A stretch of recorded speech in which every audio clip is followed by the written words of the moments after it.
porque grande y para siempre su misericordia es. Le voy a invitar a que tome asiento.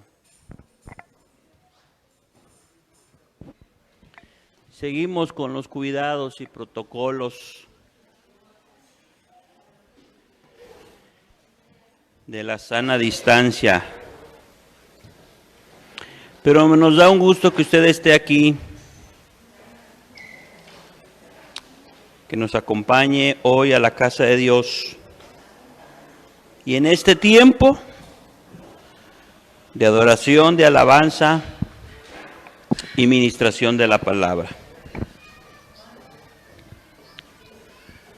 Le voy a invitar a que abra su Biblia en el profeta Jeremías. Jeremías 1, 4 y 5.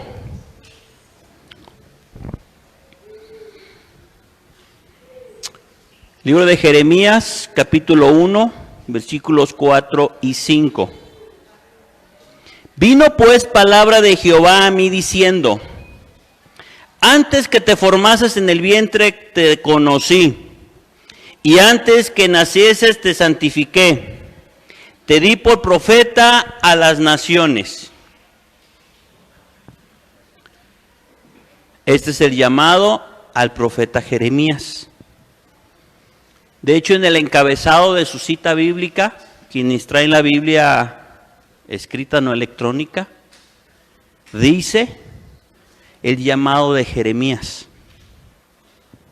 Déjeme contarle una historia.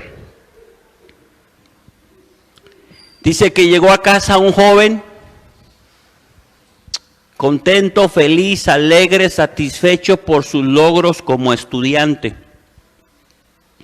Le llevó a sus papás su título universitario. Era el primero de su familia que llegaba a tener una carrera universitaria. Él se sentía dichoso. Sus papás, orgullosos del hijo, le felicitaron y le expresaron lo contento que esto los tenía.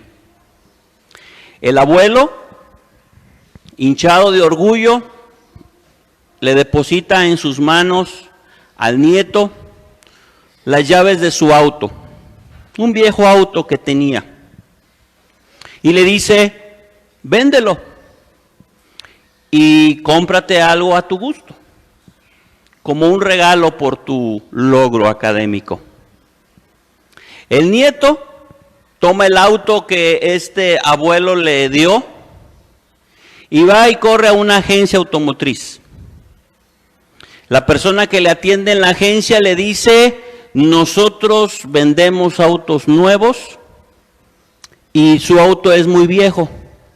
Aquí no podemos tomárselo, no podemos valuárselo, no tenemos una referencia.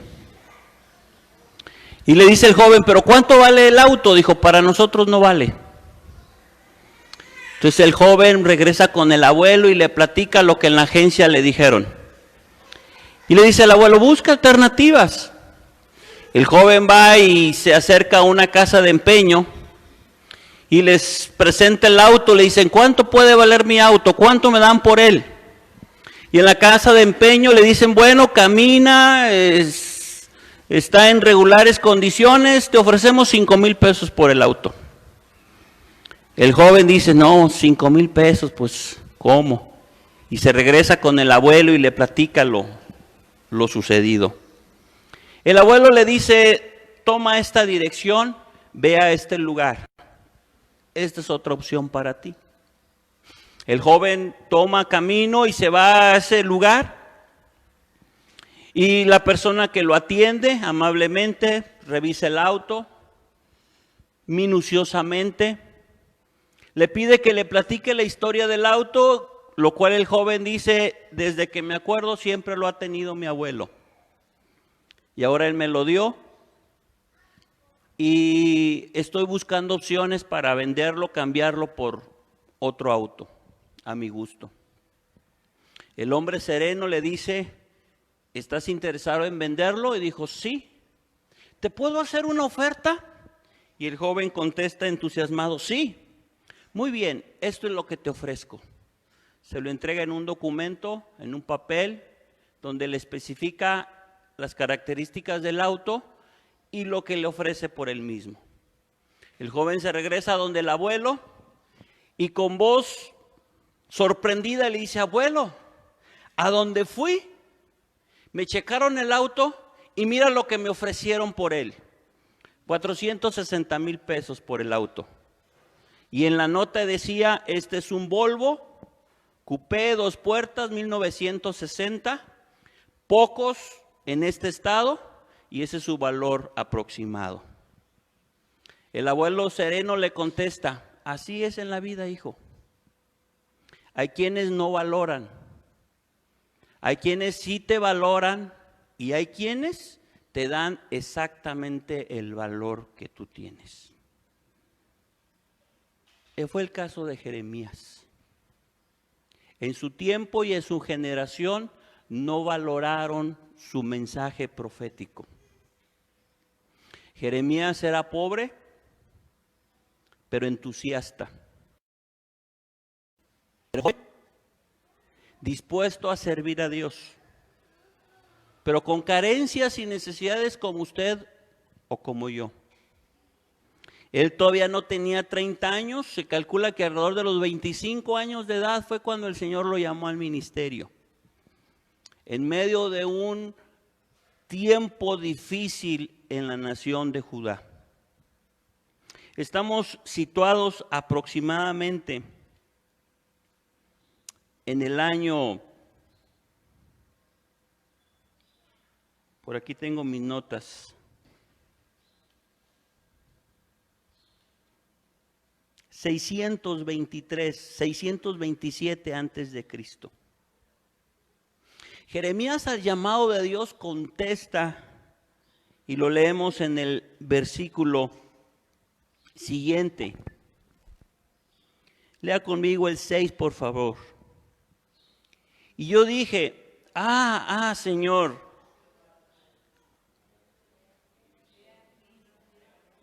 he aquí, no sé hablar, porque soy niño. Y no es que necesariamente fuera un niño como ahora los concebimos. Para otros un niño es de 7, 8 o 9 años. Pero en el contexto cultural, una persona alrededor de los 30 años era considerada una persona madura, entendida, y en una edad en la cual se le podía tomar en serio. Era por eso que el Señor Jesucristo comienza su ministerio a los 30 años. No porque hasta esa edad estuviera él preparado, sino porque culturalmente no le hubieran recibido al considerarlo como un niño. Pero también tiene que ver una percepción que tengamos de nosotros mismos, conforme a nuestra educación, oportunidades y enseñanzas, valores familiares. La expresión de Jeremías no solamente se refería a su edad, sino que también a la propia percepción de su persona, en la cual veía carencias en él mismo, en el cual veía que no estaba lo suficientemente preparado, creía él. No tengo la educación, la enseñanza que se requiere para ser un profeta. Era lo que probablemente Jeremías juzgaba o analizaba. Después del reinado de Salomón, hijo de David, tercer rey de Israel, el reino se dividió en 2 tribus, principalmente la de Judá. Se estableció un reino con un rey, y 10 tribus se unieron y formaron otro reino. Por lo tanto, a partir de Salomón, su descendencia, se establecieron en 2 reinos. Jeremías comienza a profetizar y la palabra que da no era cómoda para nadie. Paulatinamente se quedó sin amigos. Paulatinamente la familia dejó de apoyarlo y paulatinamente su mensaje cobraba mayor severidad al denunciar el pecado de la nación. Profetizó a 5 reyes diferentes y solamente uno medio escuchó el mensaje de Jeremías. Constantemente tuvo que esconderse, huir, amenazado de muerte por el mensaje que él estuvo transmitiendo. Fue golpeado, fue perseguido, fue encarcelado, tuvo arresto domiciliario por el mensaje que él estuvo dando. Mire lo que dice el 6. Perdón, ya leímos el 6:7. Y me dijo Jehová, no digas, soy un niño, porque a todo lo que te enviares irás tú, y dirás todo lo que te mande. No temas delante de ellos, porque contigo estoy para librarte, dice Jehová. El Señor se asegura de convencer a Jeremías. Es cierto que se revela a él diciéndole que desde el vientre de su madre le había escogido. Pero esto no quiere decir que Jeremías tenía que obedecer ciegamente. Tenemos un libre albedrío. Y en ese libre albedrío, Jeremías puede haber dicho, no, gracias. Ese es un llamado muy riesgoso para este tiempo. Es un llamado en el cual me invitas a sufrir por el mensaje. Prefiero decir que no. Y a lo largo del libro de Jeremías, en repetidas ocasiones leemos cómo Jeremías se resistía a dar ciertos mensajes. Pero nunca fue obligado, siempre fue atraído. La expresión que utiliza Jeremías es me sedujiste. Y la palabra seducción tiene que ver con un convencimiento más allá de las fuerzas. Es decir, no me pude resistir, sino que corrí y hablé. Dice Jeremías, quise cerrar mis labios, palabra, pero tu palabra era como fuego que me consumía. Es decir, había en él ese deseo de cumplir el propósito de Dios. Mire lo que dice el 9. Y extendió Jehová su mano y tocó mi boca y me dijo Jehová, he aquí he puesto mis palabras en tu boca. ¿Cómo fue este suceso para Jeremías? ¿Fue un sueño? ¿Fue una visión? ¿Lo dice de una forma imaginaria, con palabras que pudiéramos entender? ¿O fue un hecho literal, en una experiencia sobrenatural, en el que la mano de Dios toca su cuerpo mortal y transforma ese mensaje de humano a divino, de natural a espiritual? ¿Cómo es que vivió esta experiencia Jeremías? Los teólogos no definen con exactitud la experiencia de Jeremías. Unos afirman y dicen que está escribiendo de manera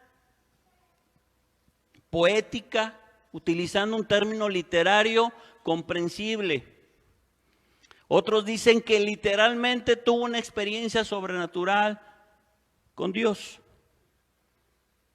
El hecho es que el mensaje que Jeremías estaba transmitiendo no era un mensaje humano, sino divino. No era un mensaje que tenía que ver con inteligencia o entendimiento del tiempo y de la generación. Era un mensaje que venía de la boca de Dios para que fuese transmitido por la boca de Jeremías. en ese toque sobrenatural de Dios, mire lo que dice Segunda de Pedro 1:21. Si me pueden ayudar con la cita. Normalmente separo las citas de manera previa para no demorarme, porque aquí nada más tenemos una mano disponible. Pero si me puede ayudar con la cita y darle lectura fuertemente. Segunda de Pedro 1:21.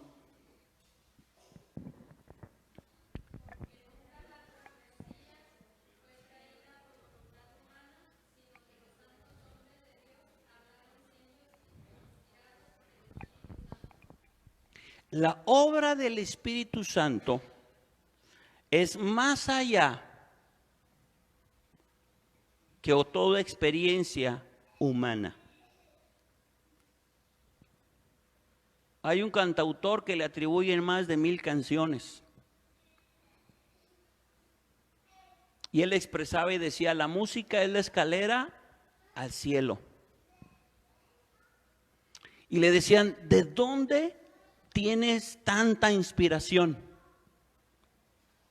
Y él decía, es que todo me inspira.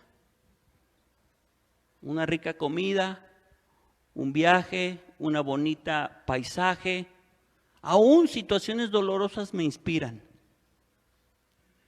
Pero la obra del Espíritu Santo no tiene que ver con inspiración. La obra del Espíritu Santo tiene que ver con dirección, con instrucción, con guianza, con certeza. Es un mensaje divino y humano. Divino porque viene de Dios y humano porque es hacia un humano transmitido hacia otro humano. Y en ese mensaje divino humano está compuesto por las emociones y los sentidos y las reacciones del propio ser humano. Por lo tanto, hay mensajes que son en medio de llanto por el dolor que causa ese mensaje. Hay mensajes que son compuestos con alegría porque es el resultado, la respuesta a peticiones y a clamor de tiempo atrás. Hay mensajes que están mezclados con incertidumbre, inquietud, con un gran signo de interrogación porque el mismo que lo está dando no está entendiendo la profundidad, la intensidad, el alcance del mensaje. Hay incluso mensajes que no están totalmente claros y que solamente es una fracción de todo el texto. Pero el que lo recibe lo entiende, porque él tiene toda la película completa. Y aunque solamente le están dando una fracción de la historia, él está entendiendo claramente. Segunda de Timoteo 3:16. ¿Qué dice?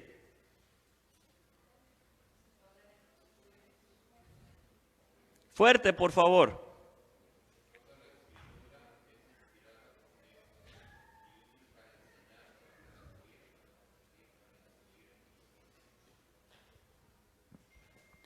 Ahora la propia Escritura es la palabra revelada disponible para nosotros. No solamente es el relato de un suceso histórico, no solamente es la expresión cultural de una generación, no solamente es la biografía de un individuo o de una nación. Ahí está plasmado la historia. Ahí está plasmado el propósito. Ahí está plasmado la dirección. Lo que ahora estamos viviendo está en la Escritura. Y lo que hemos de vivir está en la Escritura. Es necesario ir a ella. Esta es la primera palabra revelada. Dios se ha asegurado de plasmar en ella todos los elementos que necesitamos para el día a día, generación a generación, sigamos hacia adelante. A lo largo de la historia podemos leer vidas como las de Sansón, que fue llamado de una manera tan específica a través de la revelación de un ángel a su madre cuando ella era estéril. Y el nacimiento de Sansón, desde su nacimiento, fue marcado para servir a Dios. Las palabras de manera literal la leemos en Jueces 13:3 al 5, donde dice: para salvación de Israel de los filisteos es que Sansón fue escogido. O David, que fue aquel joven conforme al corazón de Dios, escogido para cerrar un capítulo de un rey anímico, desobediente, frustrado y sin el firme propósito de servir a Dios. Y Dios dijo: este rey ya no puede continuar. Como dice en la canción de los niños, y su tiempo se acabó. Tuvo la oportunidad, pero sus errores lo llevaron a ser desechado. Y su linaje no iba a seguir gobernando. Por lo tanto, todo un nuevo linaje que es del linaje de David, de la casa de Isaí, de la tribu de Judá. ¿Y qué me dice del llamado de Juan el Bautista en Lucas 1:13 al 17? Donde aún en el vientre de su madre, dice la Escritura, fue tocado y lleno por el Espíritu Santo para dar un mensaje de arrepentimiento a esa nación y preparar el camino para la llegada del Mesías.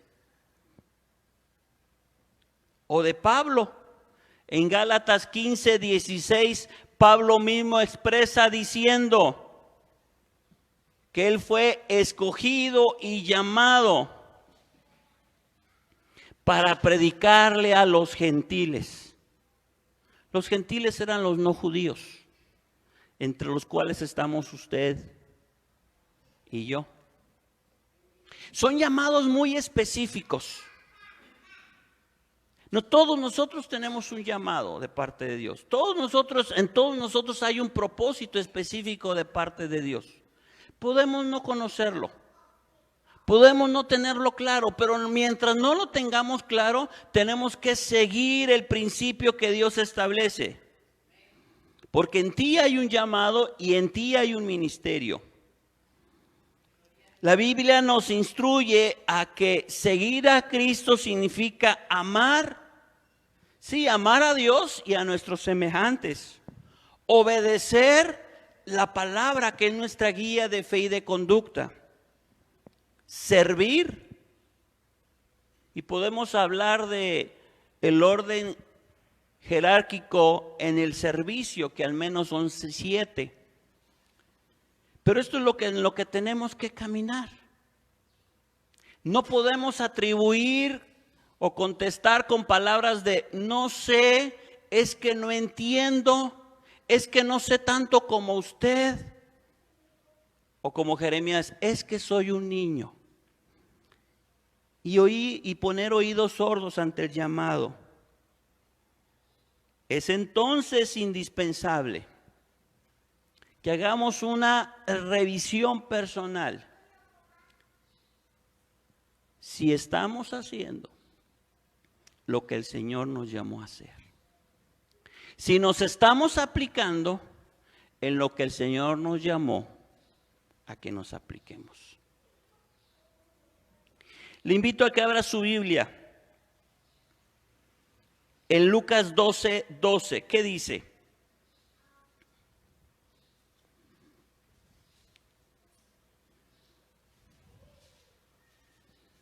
Lucas 12:12.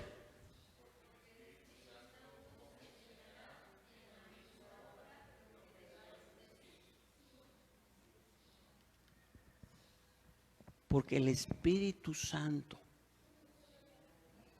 nos enseñará.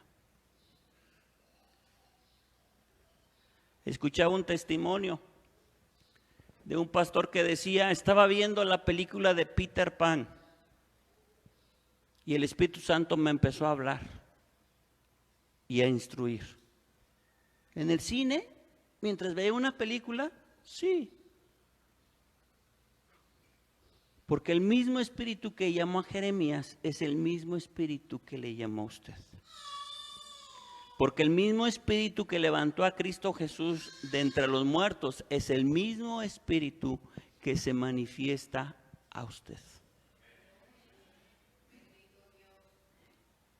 No se ha degradado, no ha perdido fuerza, no tiene fecha de caducidad, no tiene tiempo de descanso.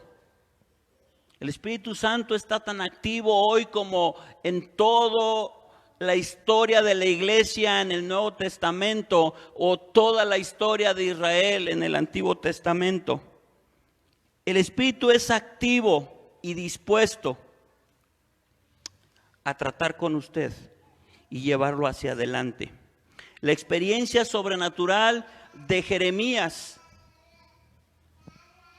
está directamente relacionado con lo que ahora leemos de la obra del Espíritu Santo.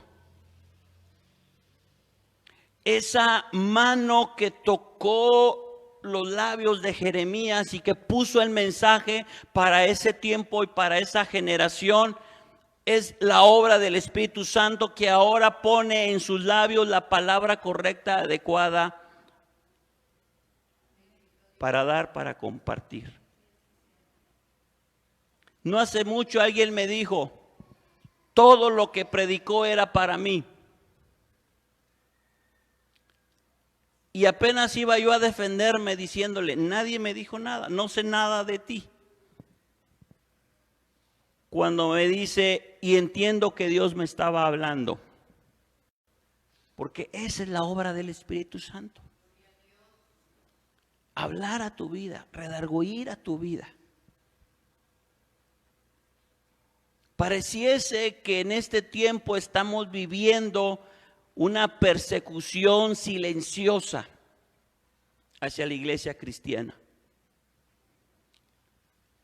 en el que bares y centros nocturnos están autorizados para ser abiertos, pero las iglesias están siendo limitadas para que puedan reunirse y predicar el mensaje de salvación.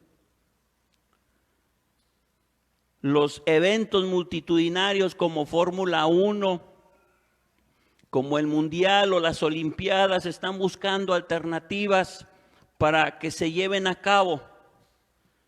Pero las campañas, conciertos o eventos cristianos definitivamente les están diciendo que no. En medio de esta nueva normalidad, todo está cambiando. La forma de la educación, la forma laboral, la forma de comercio, todo está cambiando. Y entonces el mensaje de salvación, y entonces el mensaje del propósito de Dios, y entonces el mensaje que transforma vidas y familias, ¿cómo es que debe de transmitirse? ¿Cómo es que debe de darse? ¿Quién lo dará? ¿Quién lo compartirá? ¿De qué manera? ¿De qué forma? Si estamos inmersos en una dinámica de horarios y de funciones, no de defunciones, de funciones, en el que para todo sacas tiempo, menos para compartirle a alguien. Para todo te das oportunidad, menos para llegar a la vida de alguien. Muchas cosas te dan certeza. Te endeudas con una casa, con un terreno, con un auto, con un viaje. Pero no te atreves a dar un paso para decirle a alguien, Dios te ama. ¿Y si me rechaza? ¿Y si no me recibe? ¿Y si se burla de mí? ¿Y si me deja de hablar? ¿Y si me incomoda su respuesta? ¿Qué es lo que está pasando ante esta generación? ¿Somos una vieja iglesia diciendo que somos niños? con temores e inseguridades que nos llegan a ser limitados. No hace mucho Iván publicaba algo en su página de Facebook y alguien le decía: ¡ay, padre Iván! Como burlándose de él. Obligado. No se le cayó nada, no perdió seguidores, no perdió amistades. Jeremías fue encarcelado, fue perseguido, vivió arraigo domiciliario. 4 reyes lo amenazaron de muerte. No se tiene la certeza del lugar y el año de su muerte, pero se cree que murió cerca de los 70 años de edad, exiliado en Egipto. Por poco es llevado a Babilonia por Nabucodonosor. En este tiempo, el Espíritu Santo sigue llamando. En esta generación, el Espíritu Santo sigue activo, buscando hombres y mujeres que den el mensaje, que den la palabra. Alguien me preguntaba y decía: ¿el Señor nos podrá advertir antes de que sucedan las cosas? Y yo le dije: sí. Ahí está el ejemplo de Jeremías. Por 40 años profetizó que Babilonia vendría y los haría cautivos. No solamente que vendría, sino que les ganaría en la guerra y se los llevarían cautivos. Que serían derribadas las murallas, que el templo sería destruido. Hubo un rey que incluso lo acusó de ser espía de Babilonia a Jeremías. Y le dijo: es que tú estás dando un mensaje para traer temor al pueblo. No, no era para traer temor, era para que el pueblo se reconciliara con Dios, porque tras el mensaje catastrófico de Jeremías decía: pero si se arrepienten, Dios nos perdona y cambia ese resultado.